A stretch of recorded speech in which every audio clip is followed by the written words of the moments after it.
بسم اللہ الرحمن الرحیم۔ شروع کرتا ہوں اللہ کے پاک نام سے جو بہت بڑا مہربان نہایت رحم والا۔ دوستو، بہنوں، بھائیوں، بزرگوں، السلام علیکم۔ تاریخ اسلام میں ہم اسلامی چینل میں ایک بیانات کا سلسلہ شروع کیا ہوا۔ آج ہمارا بیان نمبر 51 ہے، اس میں آپ خوش آمدید کہتے ہیں، اور اس میں ہم وضاحت کریں گے قرآن پاک ہمت اور قربانی کی ترکیب کیسے دیتا ہے۔ ہمارا مقصد قرآن پاک اور سنت رسول سے سیکھنا اور سکھانا ہے۔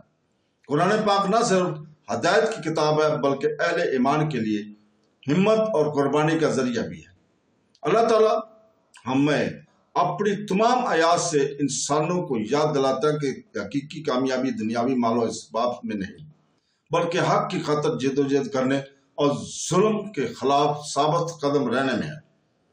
قرآن پاک لوگوں کو خوب سے اوپر اٹھنے کی دعوت دے کر ہمت کی ترغیب دیتا ہے، اور یہ بتا کر قربانی کی ترغیب دیتا ہے کہ اللہ تعالیٰ کی راہ میں اپنا مال، وقت اور یہاں تک کہ زندگی کو ترک کرنا ابدی اجر کی طرف لے جاتا ہے۔ قرآن پاک میں جرأت کا تعلق ایمان سے ہے۔ جب مومن اللہ پر کامل بھروسہ رکھتا ہے تو لوگوں، دشمنوں یا دنیاوی نقصانات کا خوف ختم ہو جاتا ہے۔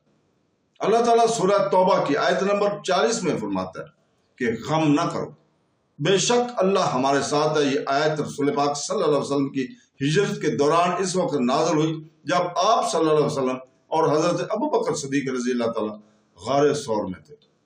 یہ دشمنوں سے گھرا ہوا تھا۔ زہری خطرے کے باوجود پیغمبر اسلام کے الفاظ نے اپنے ساتھی کو ہمت بخشی، جس سے ظاہر ہوتا ہے کہ جب ایمان مضبوط ہوتا ہے تو انتہائی خوفناک لمحات میں بھی اطمینان کے لمحات بن سکتے ہیں۔ قرآن پاک بھی قربانی کی ترغیب دیتا ہے، مومنوں کو یاد دلاتا ہے کہ ان کی جان اور مال کی امانت ہے، میں ان کے مقصد کے لیے انہیں دنیا میں ایک اعزاز ہے۔ سورہ توبہ کی آیت نمبر 111 میں اللہ تعالیٰ نے اعلان کیا ہے، جس کا ترجمہ ہے بے شک اللہ تعالیٰ نے مومنوں سے اس کی جانیں اور ان کے مال اس لیے خرید لیے کہ ان کے لیے جنت ہے۔ وہ اللہ تعالیٰ کی راہ میں لڑتے ہیں، پس مارتے اور مارے جاتے ہیں۔ یہ آیت اللہ تعالیٰ اور اس کے بندوں کے درمیان حسن سلوک پر روشنی ڈالتی ہے، جہاں حق کے لیے جان اور مال کی قربانی دینا نقصان نہیں بلکہ سب سے بڑا فائدہ ہے۔ اسلام میں قربانی صرف میدان جنگ تک محدود نہیں بلکہ زندگی کے ہر پہلو تک پھیلی ہوئی ہے۔ راتوں کو عبادت کے لیے آرام کی قربانی دینا، غریبوں کو کھانا کھلانے کے لیے مال چھوڑنا، یا جبر کے سامنے سچ بولنا، اور سب قربانی کی مثالیں ہیں جن کے لیے ہمت کی ضرورت ہوتی ہے۔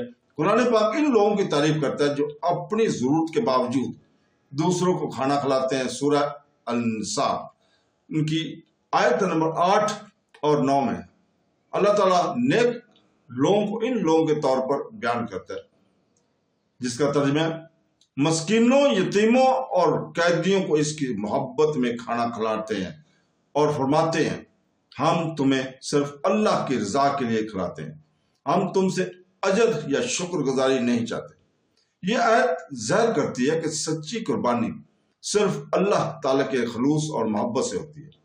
نبی کریم صلی اللہ علیہ وسلم کی زندگی ہمت اور قربانی کا عملی نمونہ ہے، جو قرآن پاک سے متاثر ہے۔ اس نے مشکلات، بائی کاٹ، لڑائیاں اور تانے سہے، لیکن اس کا ایمان کبھی متزلزل نہیں ہوا۔ حدیث صحیح بخاری کتاب فضائل نبوی حدیث نمبر 3548 میں عبداللہ بن عمرو رضی اللہ تعالیٰ عنہ سے روایت ہے کہ رسول پاک صلی اللہ علیہ وسلم نے فرمایا اللہ کے نزدیک سب سے زیادہ پسندیدہ عمل وہ ہے جو سب سے زیادہ ہم اہم ہوں، چاہے وہ چھوٹے ہی کیوں نہ ہوں۔ یہ حدیث بتاتی ہے کہ ہمت اور خلوص کے ساتھ کی جانے والی چھوٹی قربانیاں بھی اللہ تعالیٰ کی محبوب ہیں۔ قرآن پاک کی طرف سے حوصلہ افزائی کی ایک اور شکل ظلم اور باطل کے خلاف کھڑی ہے۔ سورہ آل عمران کی آیت نمبر 139 میں اللہ تعالیٰ ارشاد فرماتا ہے بس تم کمزور نہ ہو اور غم نہ کرو، تم ہی غالب رہو گے اگر تم سچے مومن ہو۔ یہ آیت غزوہ احد کے بعد نازل ہوئی، جیسے جب مسلمانوں کو نقصان اٹھانا پڑا، پھر بھی اللہ تعالیٰ نے انہیں یاد دلایا کہ دنیاوی نتائج کی پرواہ کیے بغیر ایمان انہیں فتح مند بناتا ہے۔ یہ مومنوں کا حوصلہ دیتا ہے کہ وہ کبھی ہار نہ مانے، یہاں تک کہ شکست کے لمحات بھی ہیں۔ قرآن پاک ہمت کی صبر سے بھی جوڑتا ہے۔ یہ بار بار مومنوں کو ثابت قدمی کے ساتھ آزمائش کو برداشت کرنے کا حکم دیتا ہے، انہیں یقین دلاتے ہوئے کہ مشکلات اللہ کے امتحان کا حصہ ہیں۔ سورہ البقرہ کی آیت نمبر 286 کہتی ہے کہ اللہ تعالیٰ کسی جان کو اس کی برداشت سے زیادہ تکلیف نہیں دیتا۔ یہ وعدہ زندگی کے چیلنجوں کا مقابلہ کرنے کی ہمت دیتا ہے، یہ جانتے ہوئے کہ ہر آزمائش کا ایک مقصد ہوتا ہے اور اللہ اپنے بندوں کو برداشت کرنے کی طاقت سے لیس کرتا ہے۔ حدیث کے آداب سے قربانی کے مزید تاکید کی گئی ہے۔ صحیح مسلم حدیث نمبر 1904 میں ہے، رسول پاک صلی اللہ علیہ وسلم نے فرمایا، جو شخص اللہ کی راہ میں نہ لڑے اور اس کی راہ میں لڑنے کی خواہش کے بغیر مرا تو وہ نفاق کی ایک شاخ پر مرا۔ یہ حدیث کم سے کم اللہ تعالیٰ کی راہ میں قربانی کرنے کا ارادہ رکھنے کی اہمیت کو ظاہر کرتی ہے، جو اس روحانی جرت کو ظاہر کرتی ہے جو اس کے اسلام اپنے پیروکاروں سے تقاضا کرتا ہے۔ قرآن پاک مومنوں کو جرت اور قربانی کے لازوال انعامات کی یاد دلا کر بھی تحریک دیتا ہے۔ سورہ الحج کی آیت نمبر 58 میں اللہ تعالیٰ فرماتا ہے، جس کا ترجمہ ہے، اور جنہوں نے اللہ کی راہ میں ہجرت کی اور وہ مارے گئے یا مر گئے، اور اللہ ان کی ضرور اچھے رزق دے گا، اور بے شک اللہ سب سے بہتر رزق دینے والا ہے۔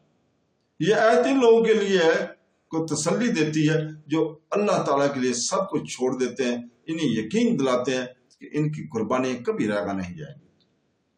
لہذا ہمت قربانی اختیاری خصوصیات نہیں بلکہ مومن کی زندگی میں مرکزی حیثیت رکھتی ہے۔ قرآن پاک مسلمانوں کے خوف اور نقصان کو سمجھنے کے طریقے کو نئی شکل دیتا ہے۔ دشمنوں کے خوف کو اللہ تعالیٰ کی ناراضگی کے خوف سے بدل دیا جاتا ہے اور دنیاوی نقصانات کو ابدی کامیابی کے طرف قدم کے طور پر دیکھا جاتا ہے۔